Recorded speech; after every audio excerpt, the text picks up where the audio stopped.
ఔషధ గుణాలు కలిగిన పంట కలబంద. దీనినే అలోవెరా అంటారు. దీని ఆకుల నుండి వచ్చే జెల్ని సౌందర్య సాధనాలతో పాటు అనేక ఔషధాల్లో వాడతారు. అలాగే అనేక జ్యూస్లలో వాడుతుంటారు. అందుకే మార్కెట్లో అలోవెరాకు మంచి డిమాండ్ ఉంటుంది.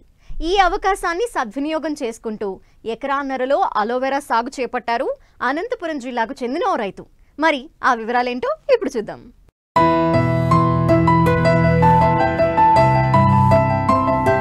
కలబందగా పేరుగాంచిన ఈ మొక్క అన్ని ప్రాంతాల్లో సాధారణంగా కనిపిస్తుంది. ఆకులు మందంగా రసంతో అంచులందు ముళ్ళు కలిగి ఉంటాయి.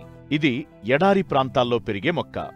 అలోవెరాను అనేక రోగాల నివారణకు వాడుతుంటారు.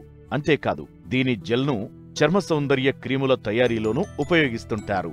యంత్రాలను ఉపయోగించి ఆకుల నుండి జెల్, జ్యూస్ను తయారు చేయగలిగితే అలోవెరా నుండి మంచి ఆదాయం పొందే అవకాశముంటుంది. లేదంటే దగ్గరలో ప్రాసెసింగ్ యూనిట్ ఉన్నవారు, బైబ్యాక్ తీసుకునే సదుపాయం ఉన్నవారు సాగు చేసుకోవచ్చు. లేదంటే మార్కెటింగ్ సమస్య తలెత్తుతుంది. అలోవెరాను వర్షాధారంగా నీటిపారుదల ద్వారా పెంచిన పంటలో అధిక దిగుబడి వస్తుంది. వేసవి కాలంలో వర్షాభావ పరిస్థితుల్లో నీటి సదుపాయం కల్పించడం అవసరం. అలోవెరా సాగులో క్రమం తప్పకుండా కలుపు మొక్కలు తీయాలి. మొక్కల చుట్టూ తవ్వడం, మొదళ్లలో మట్టిపోయడం చేస్తుండాలి. ఇలా ఒకసారి నాటిన పంట నుండి 4 నుండి 5 ఏళ్ల పాటు దిగుబడిని తీసుకోవచ్చు. గతంలో సాగు చేసిన అనుభవంతో ఈ ఏడాది కూడా ఎకరన్నరలో నాటారు అనంతపురం జిల్లా కూడేరు మండలం కూడేరు గ్రామానికి చెందిన రైతు రమేష్. మరి ఆ పంట సాగు వివరాలు, రైతు అనుభవాలు ఏంటో ఆయన ద్వారానే తెలుసుకుందాం. అలోవెరా పెట్టింటిమి, అప్పుడు బాగా వచ్చింది పంట. ఇప్పుడు బాగా వస్తుందని అట్లే పెట్టినాము.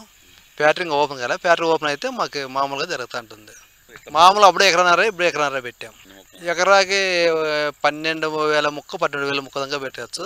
మనం 4 నెలలు 5 నెలలు బాగా నీళ్ళు తీసుకొని బాగా కట్టుకుంటే 4 నెలలు 5 నెలలకు కటింగ్ వస్తుంది.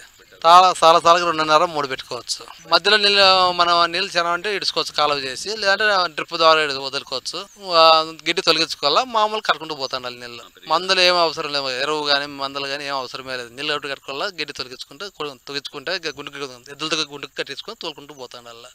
దీనివల్ల ఉపయోగం షాంపూలు, సబ్బులు అని చెప్తాంటారు. అక్కడ ఇక్కడ పోతుంది ఇంకా తెలియదు. వాళ్ళు మామూలుగా 10 టన్నులు 12 టన్నులు వ్యాన్కి వేసుకొని పోతుంటారు.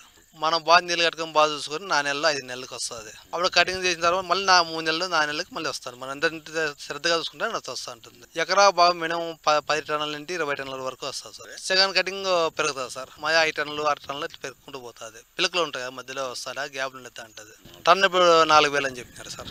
ఎంత అవుతుంది సార్ ఎకరా పెట్టుబడి అంటే? పిలకలు మాత్రమే మనం తెచ్చుకోవడం పెట్టుకోవడం అంతే. ఒక పిలక వచ్చి రూపాయి అంతే. ఎకరాకు వచ్చి 12,000 పిలక పడుతుంది. మాకు 12,000 మాకు ఖర్చు పెట్టుకోవాలి. ఇంతకుముందు ఆత్మకూరు మండలం అని ముట్టాల గ్రామంలో ఆయన ఫ్యాక్టరీ పెట్టినాడు, దామోదర్ గౌడ్ అని. అతను పొలంలో మేము తీసుకొని వచ్చి వాడు నాటాము. అతను ఫ్యాక్టరీకి ఒక 2 సంవత్సరాలు వెళ్ళాము. కరోనా ఇది వచ్చిన ఫ్యాక్టరీ మూసేసినాడు. ఇప్పుడు ఇంకా ఫ్యాక్టరీ మూతలో ఉంది. ఆయన తెరిస్తే మళ్ళీ కొనసాగుతుంది. ఇప్పుడు ఆదాయం ఎప్పుడైనా బాగుంటుంది సార్. నీళ్ళు కట్టుకొని బాగా చూసుకుంటే ఎప్పుడైనా ఉంటుంది. ఫ్యాక్టరీ ఒకటి ఓపెన్గా ఉంటే మనకి ఎప్పుడైనా ఫ్యాక్టరీ వాళ్ళు వచ్చి కోసుకొని పోతే ఎప్పుడైనా బాగుంటుంది. ఇప్పుడుగా ఫ్యాక్టరీ వచ్చేంత వరకు ఓపిక పట్టుకోవాలి సార్. ఉండాలి ఫ్యాక్టరీలో వచ్చి ఇప్పుడు మామూలు జ్యూస్ వాళ్ళకి వాళ్ళు దీనికి అప్పుడు 4 టన్నులు 2 టన్నులు కొనుక్కొని పోతారు. వాళ్ళైతే 20 టన్నులు 10 టన్నులు తీసుకొని పోతారు. ఫ్యాక్టరీ వాళ్ళు ముందుగా ఫోన్ చేస్తారు. వాళ్ళు మా నెంబర్లు తీసుకొని పోతారు. పలానా రోజు వస్తాము ఉండండి మీరు అంటారు. ఆ రోజు వస్తారు. వాళ్ళు కూలీలు దొరుకుతారు. వాళ్ళే మనం ఏపీజీగా టన్ను తూకం వేస్తాం, పంపిస్తాం అంతే. మన అకౌంట్లోకి వేస్తారు అంతే డబ్బులు. అంటే వాళ్ళే వస్తూ అంటారు. మనకి అనుభవం అయిపోయింది కాబట్టి మనం ఎవరిని అడగము అంతే. దానివల్ల కొత్తగా పెట్టాలని వాళ్ళు వస్తూ అంటారు. ఎట్లా అయ్యాం కదా చెప్తా అంటాం అంతే వరకు అని. ఆదాయం అంటే ఒకటే దించుకొని వస్తూ ఉంటుంది. ఈరోజు 10 రూపాయలు అనేది 20 రూపాయలు అనేది ఒకటే దినుగా ఫ్యాక్టరీ వాళ్ళు ఒకటే దించుగా పెడతా అంటారు, పోతూ ఉంటుంది అంతే. మనం గిడ్డి గుంటు కట్టుకొని తోలుకోవాలా, కూలీలు పెట్టుకొని గిడ్డికి తొలగించుకోవాలా, నీళ్ళు కట్టుకుంటుంటే అదే వస్తూ ఉంటుంది. మైన్ వచ్చి పిల్లకు ఉంటుంది. ఆ పిల్లకి ఎవరైనా రైతు కావాలంటే మనం అమ్ముకోవచ్చు. అంతవరకు ఆదాయమే. పట్టుకు ఎంత వస్తుంది, పిల్లకి అంత ఆదాయం ఉంటుంది. మనం మొదటి చూసుకుంటే ఏమీ ఉండదు సార్. ఏదో ఉండదు. దానికల్లా ఏం ఆలోచించే పని లేదు. ఎట్లా పసలు మెత్తాయి, గొర్రెలు మెత్తాయి, మనం దానికల్లా చూడాలా. పెట్టుబడి భారీగా పెట్టినాము, పంట చేతికి వస్తుందా లేదని ఆలోచన లేదు. మనం పండుకోవచ్చు ఇంటికి పోయి నిమ్మలంగా. మామూలు డ్రిప్ ద్వారా కానీ నీళ్ళు కట్టుకొని ఉండొచ్చు. పిల్లకి తీసుకొని పెట్టుకోవచ్చు. నీళ్ళు కట్టుకొని ఇంట్రెస్ట్గా చూసుకుంటే 2 నెలలు 3 నెలలు 5 నెలల్లో పంట వచ్చేస్తారు చేతికి. వాళ్ళ ఫ్యాక్టరీ అవసరం ఉంటే ఆడ ఫోన్ తీసుకొని పోతారు. వాళ్ళు వస్తారు, ఎక్కడ ఏం కథ అని. వాళ్ళు ఫ్యాక్టరీ వాళ్ళు వచ్చి కోసుకుపోతారు.